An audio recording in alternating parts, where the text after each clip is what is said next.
They were the kind of couple people envied.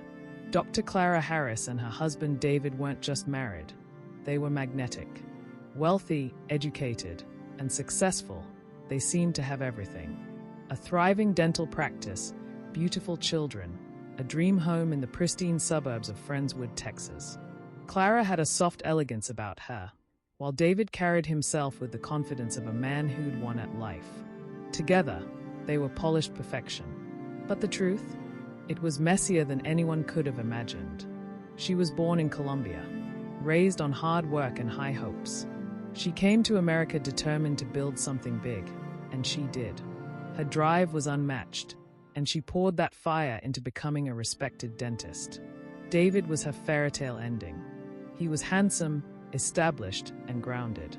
When he proposed, it felt like fate was rewarding her for the sacrifices she'd made. They got married, opened a dental clinic, and then another. They expanded, hired staff, bought property. Money flowed. Clara gave birth to twin boys. David had a daughter from a previous marriage, Lindsay, whom Clara raised like her own. Their photos could have been used in brochures. The perfect family, the American dream in full color. But love, when it burns too brightly, can sometimes blind. Clara adored David. Completely. He wasn't just her husband. He was her best friend, her business partner, her mirror. His approval meant everything.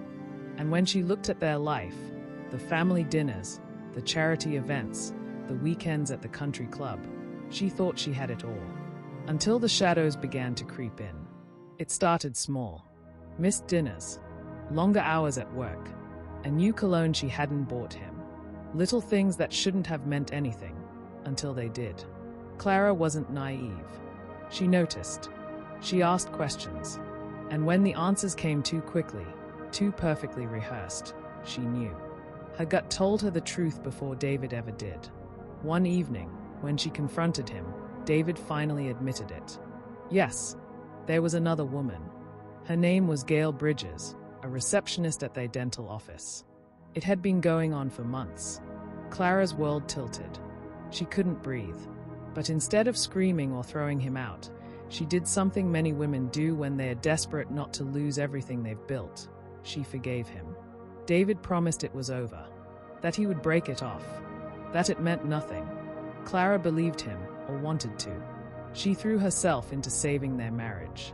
She changed her hair, lost weight, bought lingerie, went to counseling. She did everything she thought a wife was supposed to do to keep her family from unraveling. But her instincts never quieted. Because David hadn't stopped the affair. He had just gotten better at hiding it. Clara, heartbroken and spiraling, hired a private investigator. Not because she wanted revenge, but because she needed clarity.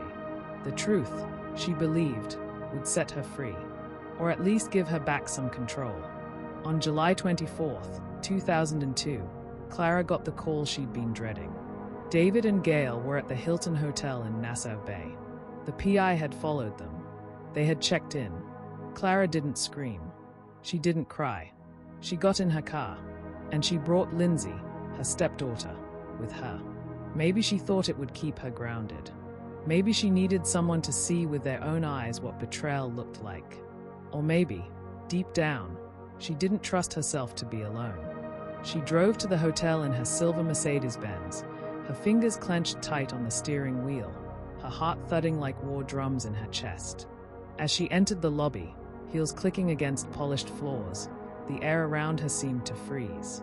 And there they were, David and Gail, walking side by side, smiling, laughing, holding hands like they had nothing to hide. Clara didn't blink. She rushed forward, rage spilling out like gasoline. She lunged at Gail, slapping, clawing, screaming. The hotel lobby exploded into chaos. Security rushed in. David tried to intervene. Clara was pulled away, dragged outside. What happened next wasn't an accident. It wasn't a blur. It was deliberate. Clara returned to her car. She sat behind the wheel, lips trembling. Lindsay was still with her. Witnesses say Clara was quiet, focused. Her eyes locked on David, who had come outside with Gail. He was walking across the parking lot. Clara started the engine. The Mercedes roared. She hit the gas. The car struck David hard. He went flying. But Clara didn't stop. She circled the parking lot and came back around. And she hit him again. And again. 3 times in total. Like a woman possessed. Like something inside her had snapped and shattered into 1,000 pieces. She wasn't the betrayed wife anymore. She was fury made flesh. By the time paramedics arrived, David Harris was dead. Crushed.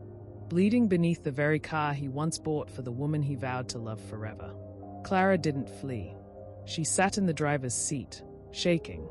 Lindsay sobbed beside her. When the police asked what happened, Clara answered plainly. I just wanted to hurt him. I didn't mean to kill him. But intent didn't matter anymore. What was done was done. News of the killing spread like wildfire. Houston was gripped by the scandal.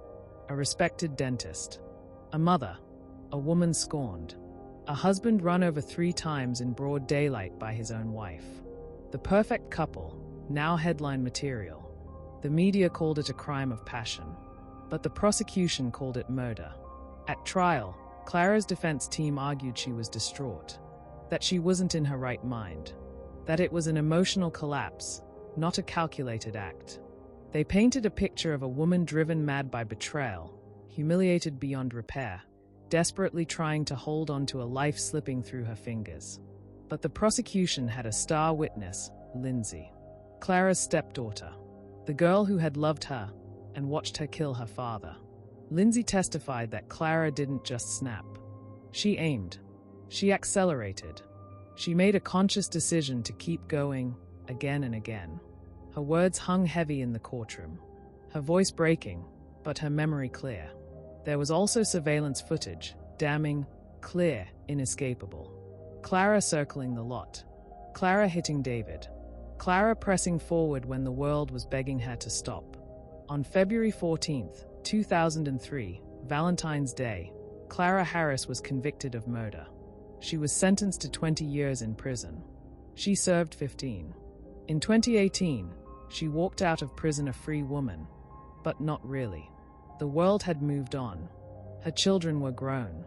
Her reputation in ruins. The name Clara Harris was now synonymous with betrayal, rage, and blood on the pavement. The house was sold. The dental practice dissolved. But the story? It lingered. People still whisper her name. Still share the video. Still wonder what was going through her mind in those final seconds. Was it heartbreak? Revenge? Or was it simply love, twisted into something unrecognizable? Because when you give someone your entire world, and they choose someone else, the loss is more than emotional. It's existential. Clara Harris didn't just lose her marriage. She lost herself. And all it took was one turn of the wheel. This is Dark Hearts and True Crimes, where passion burns. And sometimes, love kills.